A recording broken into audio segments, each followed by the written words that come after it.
बुधवार दिनांक 17 एप्रिल 2025 रोजी साधारण 4 वाजण्याच्या सुमारास मंदरूप पोलीस ठाण्यामध्ये एक फोन आला. समोरच्या व्यक्तीनं सांगितले, बरूर गावामध्ये दोघांचा खून झाला आहे. त्यामध्ये एक महिला आणि एक 20 वर्षाचा मुलगा आहे. दुहेरी खून झाल्याचे समजताच पोलीस पथक घटनास्थळी दाखल झाले. समोरील परिस्थिती पाहून पोलिसांच्या पायाखालची जमीनच हादरली. हे खून कोणी केले, का केले, कशासाठी केले याची सविस्तर माहिती घेण्यासाठी हा व्हिडिओ पूर्ण पहा. सोलापूर जिल्ह्यातील दक्षिण सोलापूर तालुक्यामध्ये बरूर नावाचे गाव आहे. या गावांमध्ये सलगरी वस्तीमध्ये तानाजी सलगरे नावाचा 40 वर्षांचा माणूस राहतो. त्याचा विवाह त्यांच्याच दूरच्या नात्यातील अनिता नावाच्या मुलीशी झाला होता. लग्नानंतर या दाम्पत्याला 2 मुली आणि 1 मुलगा अशी 3 अपत्य झाली. शेती हेच त्यांचे उदरनिर्वाहाचे साधन होते. बऱ्यापैकी उत्पन्न मिळत असल्याने घरची परिस्थिती चांगली होती. तानाजी याच्याबरोबर त्याची पत्नी अनिता देखील शेतामध्ये राबत होती. सर्व काही सुरळीत चालू होते. संसार वाढल्याने तानाजी याने आपले सारे लक्ष कामाकडे ठेवले होते. दिवसभर कष्ट करून तो घरी येत असे, पण त्यावेळी तो थकलेला असे. साहजिकच बायकोकडे त्याचे दुर्लक्ष होऊ लागले. त्याची पत्नी अनिता मात्र आपल्या नवऱ्याकडून सुख मिळेल याची अपेक्षा करत असे. पण दिवसभराच्या कामामुळे तानाजी अंथरुणावर पडल्यापडल्यात झोपत असे. अशा वेळी बायको किरकिर करत होती. तेव्हा तो म्हणायचा, आता आपल्याला 3 मुलं झालीत, त्यांच्याकडे लक्ष दे आणि आपलं मन रमव. 2 वर्षांपूर्वी तानाजी याच्या शेतात कामासाठी शेजारच्या नांदणी गावातील श्रीकांत नरुटे हा 20 वर्षाचा तरुण आला होता. कामाच्या निमित्ताने श्रीकांत आणि अनिताची ओळख झाली. अनिताने वयाची 30 ओलांडली होती. तिच्या जवानीला एक वेगळी चमक आली होती. तिचे ते भरलेले शरीर पाहून श्रीकांत उत्तेजित झाला होता. तरुण श्रीकांतला अनिता मनापासून आवडली होती. कामानिमित्ताने दोघात बोलणे होऊ लागले. शेजारच्याच गावातील असल्यामुळे श्रीकांत हा तानाजी याच्या शेतात येत असे. त्यावेळी तो तासनतास अनिताशी बोलत बसत असे. तो बोलत बसला की तिलाही त्याच्याशी बोलत राहावे असे वाटायचे. तरुण श्रीकांत गप्पा मारतो, चेष्टामस्करी करतो, यातच ती हरकून जात होती. ती बोलत बसते म्हणल्यावर श्रीकांतचे येणे जाणे वाढले होते. काहीतरी कामाविषयी बोलत असेल असे गृहीत धरून तानाजीने त्याकडे दुर्लक्ष केले होते. पण तसे काही नव्हते. त्याचे रोज येणे जाणे, गप्पा मारत बसणे, तिच्याकडे एकटक बघणे यामुळे तिच्या मनातही चलबिचल झाली होती. तिलाही त्याचा मोह पडला होता. कामाच्या व्यापात अडकलेल्या नवऱ्याचे होणारे दुर्लक्ष आणि परपुरुषाने वेळ देऊन मनाला आनंद देणे तिला आवडले होते. परिणामी अनितानेही आपण विवाहित आहे याचे भान न ठेवता त्यास होकार दिला होता.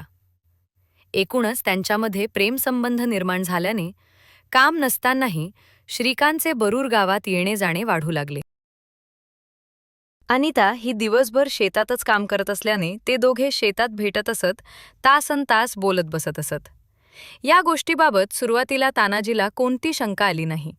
आपली बायको 3 मुलांची आई आहे आणि तो पोरगा तरुण आहे, त्यांच्यामध्ये तसले कसे असेल असा विचार करून तो दुर्लक्ष करत असे.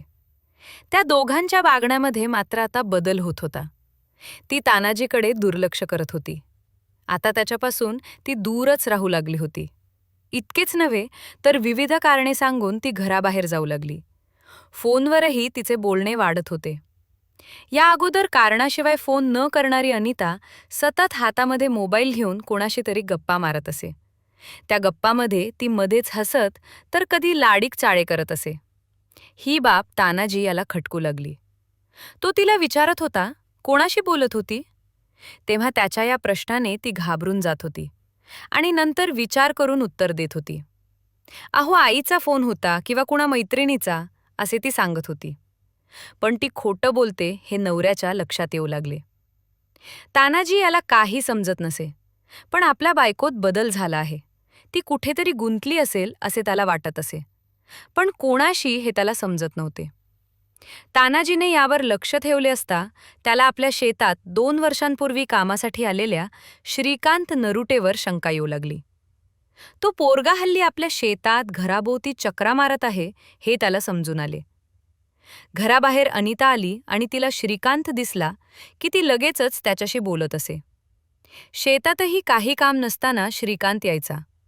त्यावेळी अनिता शेतात काम करत असली की हातातले काम सोडून त्याच्याशी गप्पा मारत बसत असे. आपल्या नवऱ्याला काही समजत नाही अशी तिची समजूत असे.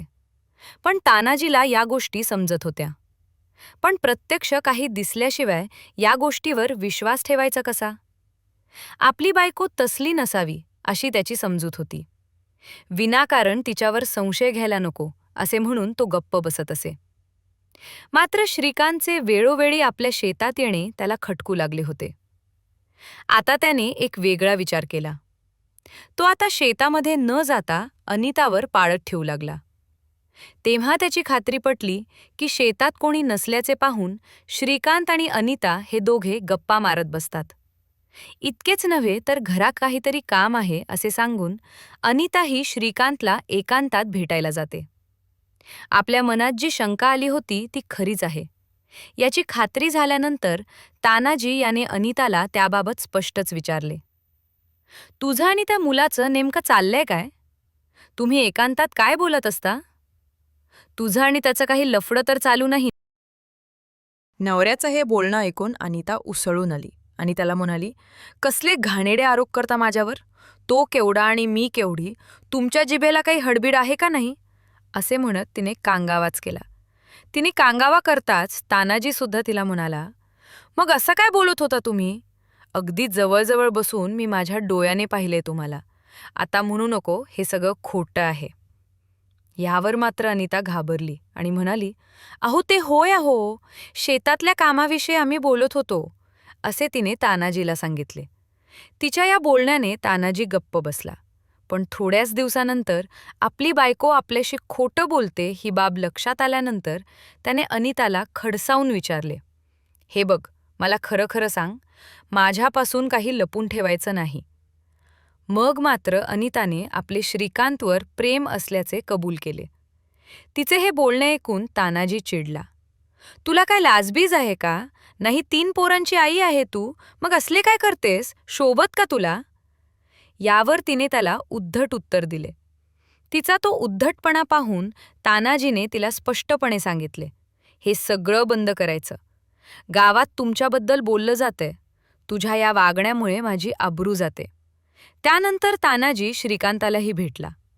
त्यालाही तुझं हे वागणं बरोबर नाही. तू माझ्या बायकोशी असलेले संबंध तोडून टाक, असे सांगितले. त्यावेळी श्रीकांतने हुकारती मान डोलावली. आपल्या लफड्याबद्दल घरात समजल्याने श्रीकांत आणि अनिता हे थोडे दिवस शांत बसले. पण त्यांना एकमेकांशिवाय करमत नसल्याने ते आता लपून छेपून भेटू लागले. त्यांच्या चोरून चाललेल्या भेटी तानाजीपासून लपून राहिल्या नाहीत. तेव्हा त्या दोघांना एकत्रपणे त्यांनी समज दिली. पण त्यांच्यावर कोणताच परिणाम झाला नसल्याने शेवटी तानाजी याने आपली बायको अनिताला माहेरी नेऊन सोडले.